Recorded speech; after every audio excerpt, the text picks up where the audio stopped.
Hi, my name is Paul Marambos, and I'm a module leader on the MAAF module. Welcome to this application video, which has been designed to prepare you for Virtual Classroom 1.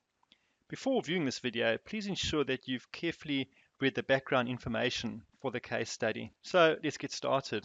The content we're going to be addressing today is allocating costs to cost objects using activity-based costing. This will be covered by a case study. It will include identifying activities that cause costs to be incurred, allocating costs to cost pools for each activity, identifying the cost driver for each activity, and calculating the activity cost driver rate. Now, what's the purpose of ABC? It really assigns overhead costs to cost objects more precisely by utilizing the activities that cause the costs to be incurred. And cost allocation occurs over two steps.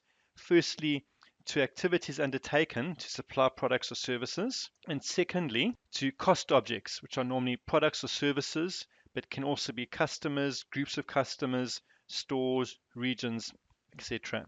Now let's introduce SugarMan. SugarMan is a retailer of premium chocolates and confectionery. It's got 34 stores located on the east coast of Australia, 15 in New South Wales, 15 in Victoria, and 4 in Queensland. Individual product prices are the same across all stores. SugarMan does not manufacture its own products, and the Victorian stores stock the entire product range, while the New South Wales and Queensland stores stock a large portion of the product range. Now, SugarMan's been expanding, so let's find out about its moving into Queensland. The Queensland stores opened 13 months ago, and based on the past 12 months financial results, everyone is delighted with their performance. During the past year, a $1 million marketing and promotion campaign was conducted in Queensland to raise awareness that SugarMan products were now available in Queensland. And other marketing campaigns are conducted on a national basis and are focused on making sure that the customers are aware of the location of the closest SugarMan store. Note that the information shown here is for the past 12 months and was compiled by the previous management accountant. It purports to show the performance of each of the 3 geographic market regions. Note that SugarMan's previous management accountant has, in these figures, allocated the logistics, marketing, and administration costs to these geographic regions based on revenue. Now, revenue is never a good allocation basis. It's simple and easy, but it can distort the costs, penalizing high-performing product lines or regions which are generating higher revenue. This diagram explains the process that we will apply in answering the first part of the question that we're about to start working through. The first thing we need to do is identify the cost object. Our aim in this exercise is to improve the financial performance of the 3 geographic regions of SugarMan. In order to do this, we need accurate cost information for each region. So for SugarMan, what would be the cost object? An individual product line, a product category such as chocolate, confectionery, or licorice, an individual store, or a customer. As we're looking to assign costs to the geographic market regions, the cost object would be the individual stores. When costs are assigned to an individual store, the costs of the stores in each geographic region can then be aggregated in order to provide accurate cost information for each region. As logistics and marketing are key overhead costs, we will use ABC to allocate these costs more accurately to the geographic regions. Now, to apply ABC to the logistics area, we first need to learn more about this area of SugarMan's operations. SugarMan has one warehouse located in Sydney. All products are delivered by suppliers to the warehouse. A key factor that impacts upon the warehouse space needed is the number of stock line items held. SugarMan has negotiated an arrangement with a third-party courier company that delivers all goods from the warehouse to the stores. When a store requires stock to be replenished, it places an order which is delivered the next day by the third-party courier company. The delivery rate to each store in Queensland and Victoria is the same flat fee. Stores in New South Wales are charged for delivery on a flat fee basis, which is 25% of the fee charged when delivering interstate, and this reflects the shorter distances traveled. So let's use ABC to better allocate the costs of the logistics area to the geographic market segments. Now we need to determine the activities undertaken as part of the logistics function. We will then create separate cost pools for each of these activities. Based on what we have learnt about the logistics area, identify the two key activities for the area. Best if you pause the video while you answer this question. From what we know about the logistics area, they provide two primary activities or tasks. Warehousing or storing products when they arrive from the various suppliers and before they are sent to the stores. And secondly, facilitating the transportation or distribution of products from the warehouse to the stores. Now, the requirement is to determine the appropriate cost driver rates for the warehousing and transportation cost pools. There are a number of aspects to this question. Firstly, we have been asked to determine, looking at the rest of the required, we have been asked about cost driver rates. We have been asked for two answers, one for each of the warehousing and transportation cost pools. So how would we approach answering this question? These are the steps that I would go through when answering this type of question in the exam. Firstly, identify the activity. Then allocate costs to the cost pool for each activity. Then identify the driver of the activity. Calculate the activity cost driver rate. We have already identified the two activities that apply. So we need to work through the rest of the steps. The next step is to allocate costs to each of the two cost pools. The information we're about to run through is included in the background document. You have obtained the following extract from the logistics area for the previous 12 months. It shows there are four expense lines: rent and overheads, consumables, courier, and wages. And the breakdown of wages is as follows. Upon speaking to the logistics manager, you learn that 95% of the warehouse space is used for storage, with the balance being the delivery area used to hold orders prior to collection by the couriers. All of the consumables are used in relation to the warehouse operations, and the logistics manager spends 50% of his time managing the warehouse function and 50% managing the courier deliveries to the stores. Please pause the video and allocate the 6.95 million worth of logistics costs to the warehousing and transportation cost pools. So here's the answer.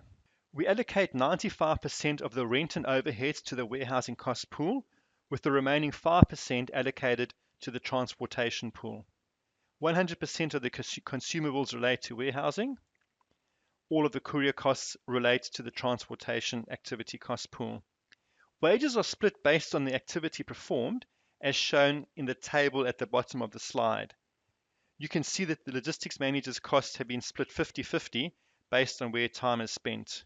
We can now see how the 6.95 million of costs have been allocated to the two activity cost pools.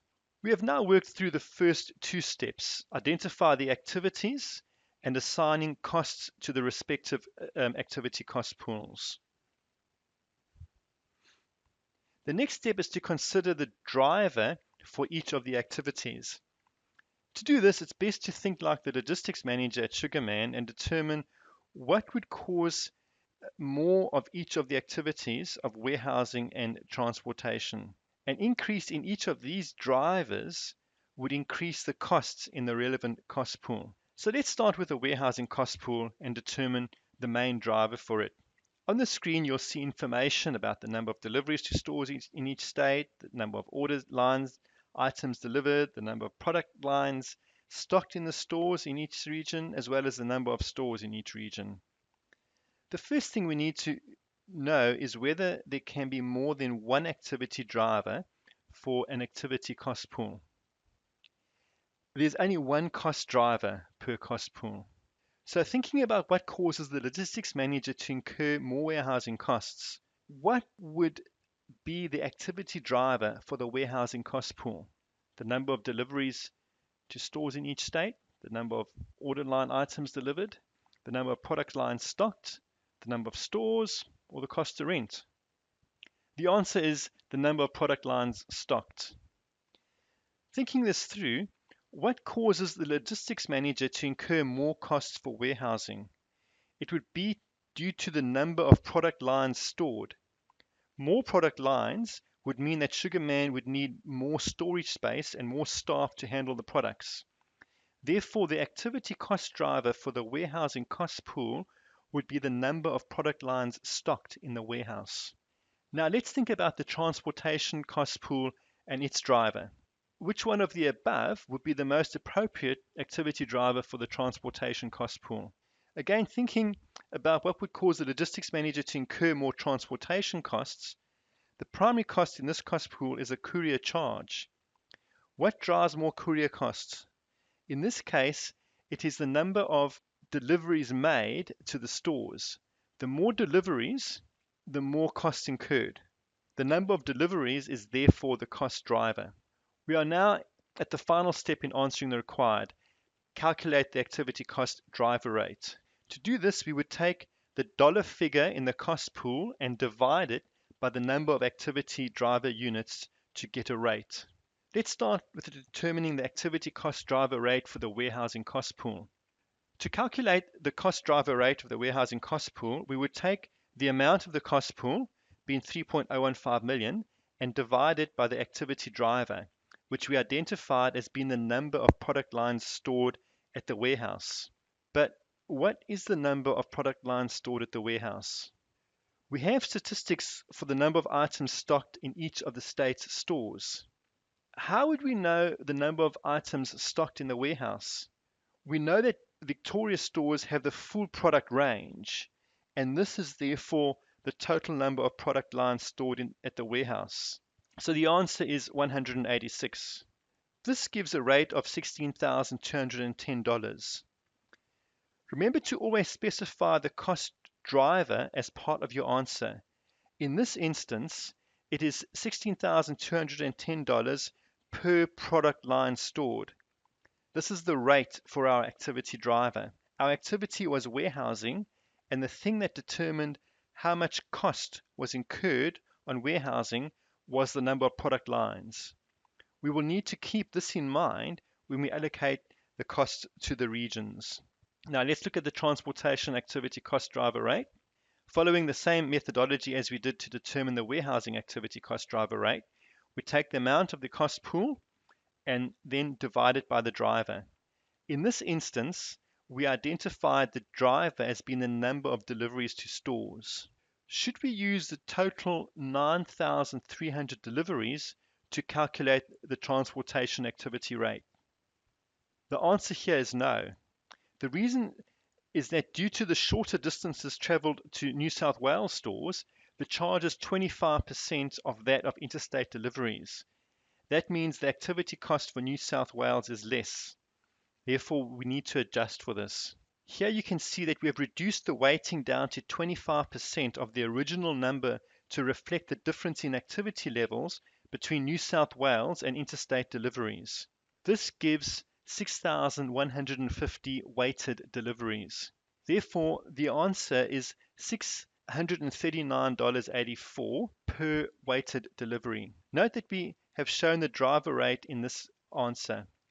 In effect, this is the per interstate delivery. When it comes to applying to New South Wales deliveries, we will have to adjust this weighted rate. We will see this later in the session.